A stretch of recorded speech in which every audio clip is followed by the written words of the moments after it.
torcedor vascaíno, ligado no canal AV+. Estou chegando nesse Acorda Vascaíno, nessa manhã de sexta-feira. Sextou aqui no canal AV+. Agora, antes de mais nada, eu quero convidar você, torcedor, que ainda não está inscrito no canal, para se inscrever, para conversar com a gente, para dar a sua opinião, dar o seu joinha, pegar o link do canal, espalhar aí nas suas redes sociais, para dar aquela força ao canal, para dar aquela força ao nosso trabalho. Tá legal? Bom, primeiro uma informação, você já deve até saber, né? É que o Verratti, com os 2 gols que fez na quarta-feira contra o Melgar, ele se igualou com o Cano. E o Verratti, então, é o segundo maior artilheiro estrangeiro que jogou no Vasco, que joga no Vasco. Então ele era o terceiro, com 40 gols, ele já fez 3 gols, agora recentemente, e então ocupa agora a segunda posição como jogador estrangeiro que mais fez gols com a camisa do Vasco. Então uma boa notícia. Bom, fora isso, o que eu queria trazer em função do resultado do Vasco 3, Melgar 3, foi um resultado que frustrou bastante o torcedor do Vasco pelas circunstâncias. Não pelo jogo em si, mas pelas circunstâncias. O Vasco abriu 2-0 na primeira meia hora de jogo, depois tomou um gol e fez o terceiro gol aos 6 minutos do segundo tempo. Então o jogo estava 3-1 aos 6 minutos do segundo tempo.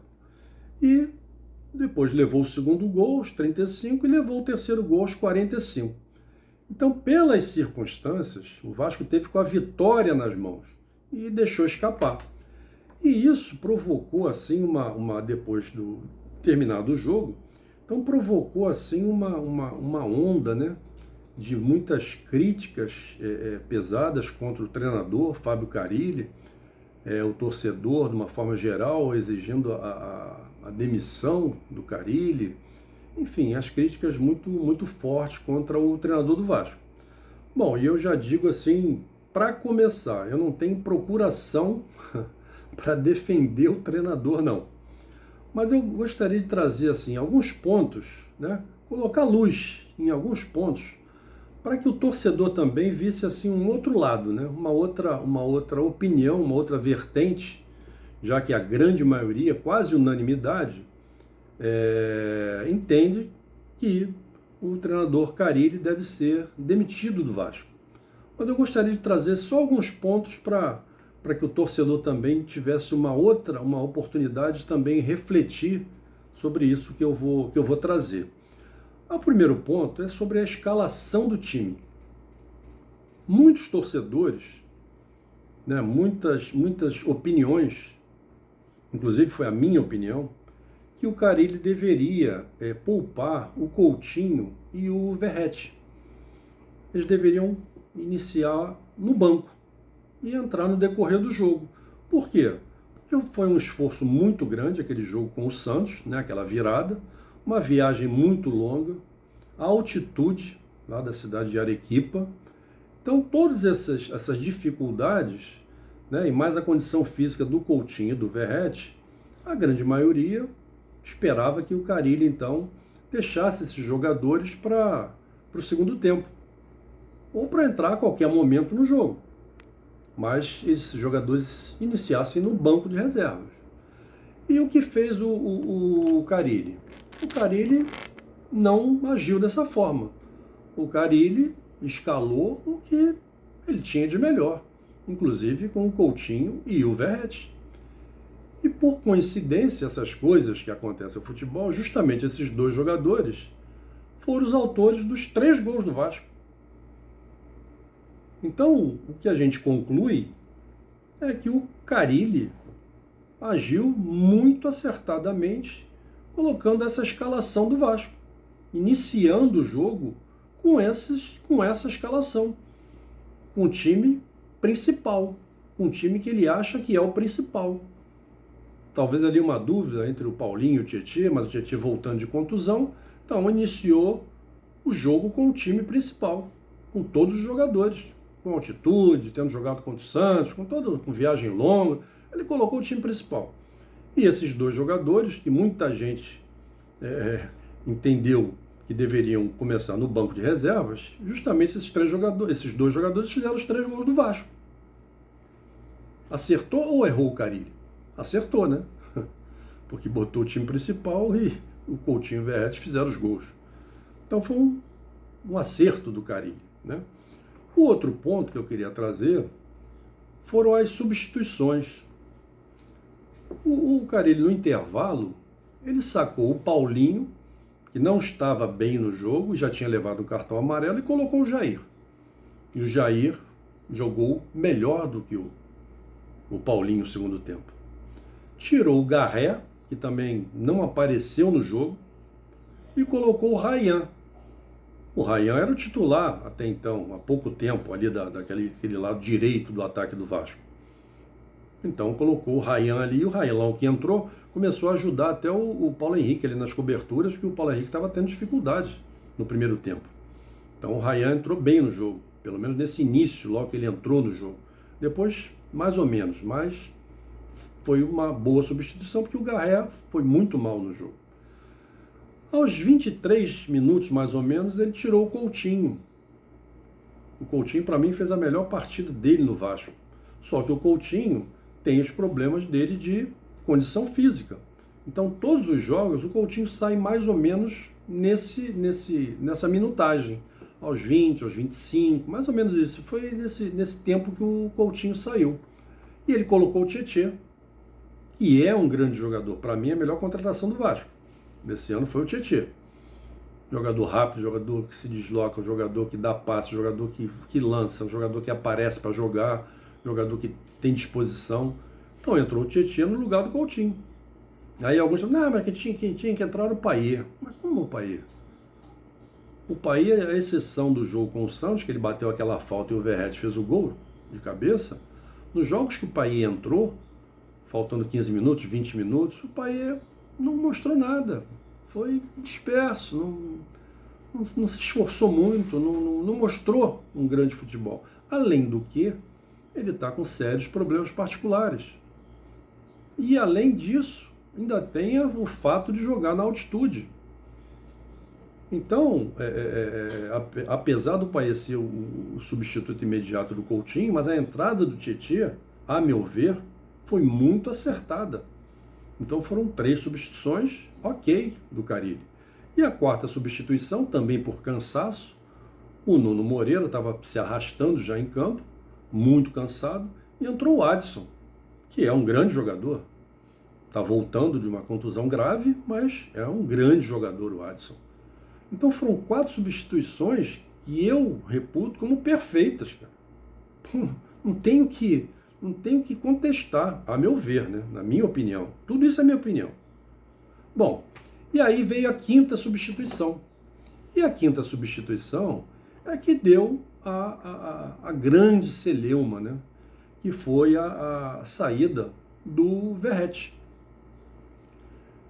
E aí, o que eu vejo? Essa substituição aconteceu aos 39 minutos do segundo tempo. O jogo já estava 3-2. O Vasco já tinha levado o segundo gol. O jogo já estava 3-2. O Verratti, pelo que ele correu no jogo, no primeiro tempo o Verratti estava marcando na intermediária. O Verratti não parou, como é o padrão dele, né? Não é padrão dele.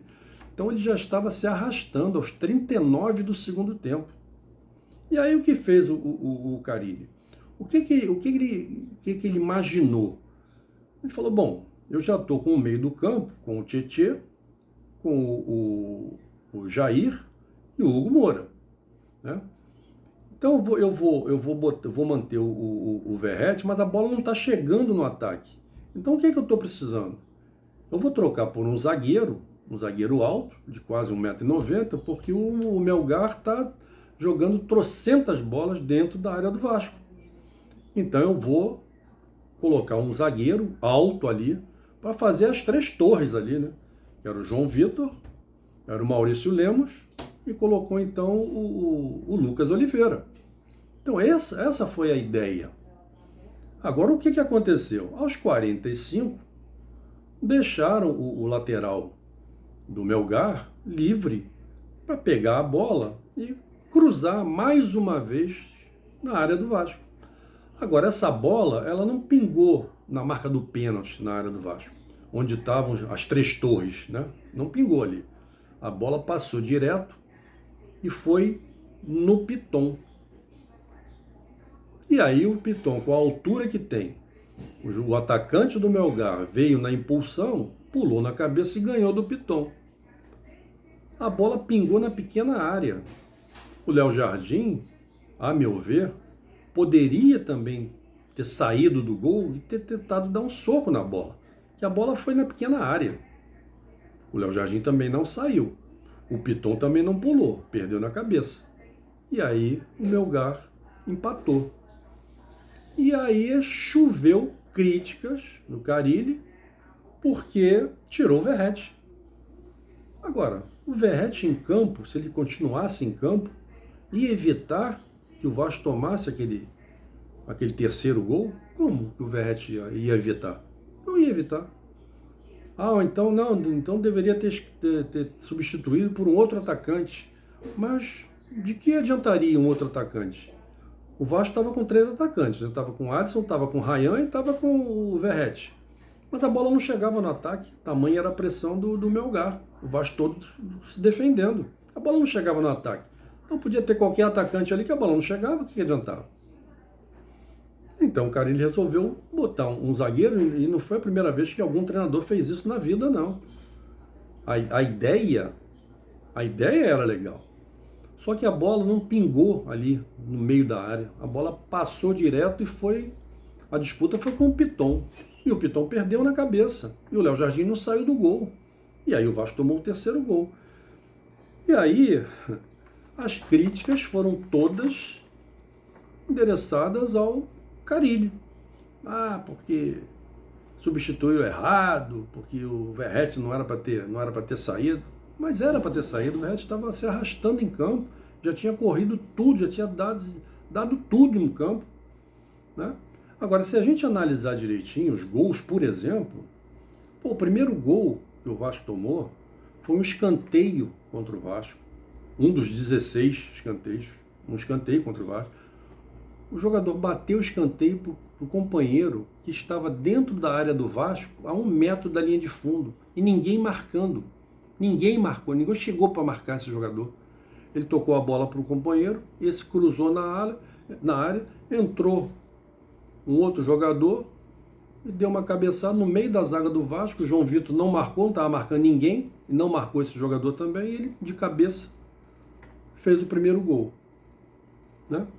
O segundo gol, o Maurício Lemos vai disputar uma bola lançada também na área. O Maurício Lemos vai uma disputa, como se fosse uma disputa formal, né? Vou disputar porque eu tenho que disputar. A bola na cabeça, levou um esbarrãozinho, um empurrãozinho, e o atacante cabeceou o segundo gol. Porque foi empurrado, amigo. Jogo de Sul-Americana, jogo de Libertadores, jogador acostumado, jogador uruguaio, seleção uruguaia, acostumado com jogos pesados, jogos brabos, faltas brabas. Não é um empurrãozinho que o árbitro vai marcar. Pô, tem que entrar com tudo, entrar com decisão, entrar com disposição, mas não pular burocraticamente. Aí tomou o segundo gol. Né? E o terceiro gol, a gente já falou.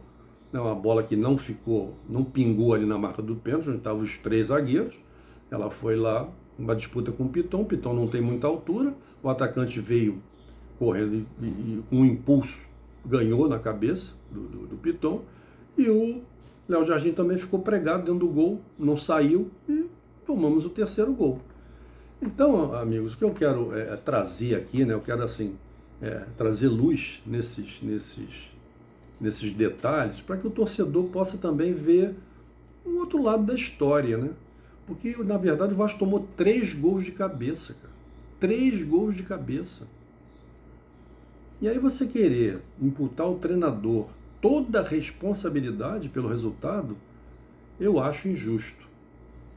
Seria muito cômodo para mim, né, engrossar o couro de fora Carille, que é o que a maioria, ou talvez até a unanimidade do torcedor, da torcida queira que aconteça, mas eu não ia ficar bem, porque eu não acho justo. Então, eu estou trazendo esses pontos, né, essas minhas opiniões, porque na realidade, e outro ponto que eu quero trazer também é o seguinte: o Vasco, esse plantel do Vasco, a gente tem que entender, né, por exemplo, que o Vasco tem alguns jogadores com idade avançada. Isso é um ponto. O Vasco tem alguns jogadores que não suportam 90 minutos com intensidade. Isso qualquer um vê, né? O Vasco tem jogadores que estão voltando de contusões gravíssimas e ainda não estão na plenitude da forma. Estão adquirindo a forma física e condições de jogo. Então, esses jogadores que vieram de muito tempo parado. E outra coisa, os reforços do Vasco, né? O Vasco, a princípio, ele começou querendo o Canóbio, né, que tinha que ter jogadores pelo lado do campo, jogadores rápidos para contra-ataque e tal. Então começou querendo o Canóbio, o Fluminense contratou. Depois o Vasco quis o Coelho, também do Atlético Paranaense, o Atlético Mineiro contratou. E por último o Vasco quis o Rony, que esse então resolveria o problema ali do ataque do Vasco pela velocidade, pela intensidade, por tudo. O Vasco demorou muito, um mês, negociando. O Atlético Mineiro veio em 48 horas, levou o jogador. Quando o Vasco acordou, aí quis falar lá com o pai do jogador, ainda ficou mal na fita, porque aí os clubes já tinham negociado, Palmeiras e Atlético Mineiro, e aí o Vasco ainda ficou mal. E aí o Vasco, ao invés do Canóbio, do Coelho ou do Rony, aí o Vasco trouxe o Nuno, que é até um bom jogador, tem que ganhar mais condição física, mas é um bom jogador. O Garré, que também tem que ter mais condição física, mas também ainda não disse ao que veio. E o Lloyd. Então, amigos, para quem queria o Canóbio, o Coelho e o Rony, e aí vem com o Nuno Moreira, que é até um bom jogador, com o Garré e com o Lloyd, e aí será que a gente pode também culpar 100% o treinador? Será que ele queria esses 3 jogadores ou esses 3 jogadores foram os que foram possíveis serem contratados pela diretoria do Vasco? Em função de muitas coisas, né? Teve jogador que não quis vir jogar no Vasco, teve jogador que queria ganhar muito, jogador que custava muito, enfim, por N problemas. E o Vasco apresentou esses três reforços, que na verdade são jogadores para compor, não são jogadores para assumir a titularidade. Se bem que o Nuno Moreira está assumindo a titularidade, mostrou futebol, né? É um bom jogador, tem uma boa técnica. Agora, tirar o treinador é muito fácil.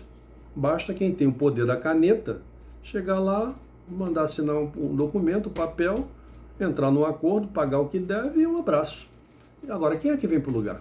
Tem que vir alguém para o lugar, né? Tem que vir alguém para o lugar. Não pode tirar o treinador e não vir ninguém. Quem é que vem para o lugar? Quais são as opções que tem? Vai trazer treinador estrangeiro? Assim, a princípio eu me lembro assim de um treinador que está aqui no Brasil, o brasileiro, ou, por exemplo, o Fernando Diniz. É uma opção? Pode ser. E além do Fernando Diniz, tem mais algum assim no mercado que possa assumir o Vasco? E será que vai ter sucesso o Vasco com esse elenco? É um elenco que não é ruim? Não, não é ruim. Não é ruim. É melhor, inclusive, do que o elenco do ano passado. Mas é um elenco que a torcida, olha, esse é o elenco dos meus sonhos. Não é. Não é. Então tudo isso tem que ser levado em consideração. Ok, torcedor, eu não tô falando tudo isso para querer mudar a sua opinião, né? Eu acho que cada torcedor tem a sua opinião, tem as suas crenças, né? Tem o seu entendimento do que seja aí o futebol, o trabalho do treinador, o trabalho dos jogadores, mas eu estou trazendo colocando essas luzes, né? Esses detalhes, para que ajude o torcedor também a dar uma pensada, dar uma refletida. Agora, mais de 30 horas depois de terminado o jogo, de repente o torcedor já está um pouco menos angustiado, menos raivoso, né? Já está um pouco mais tranquilo e aí possa pensar ou aliviar um pouco a raiva, né? Em função até de tudo isso que eu coloquei, né? Da escalação da equipe, das substituições e do elenco do Vasco com todos os problemas que tem. Será que o Carille é 100% responsável por isso? Pelos gols que o Vasco tomou, 3 gols de cabeça, 3 grandes falhas de marcação, de tudo. Será que só o treinador que é responsável por isso? Os jogadores não têm responsabilidade nenhuma? Os dirigentes não têm responsabilidade nenhuma? É só o treinador? Aí demite o treinador, tá tudo certo, resolveu. Aí acabaram os problemas do Vasco. E quem é que vem pro lugar dele? Vai fazer melhor? Não sei. Tá bom, amigos? É um ponto aí para pensar, para refletir, ok? Um grande abraço e até o próximo Acorda.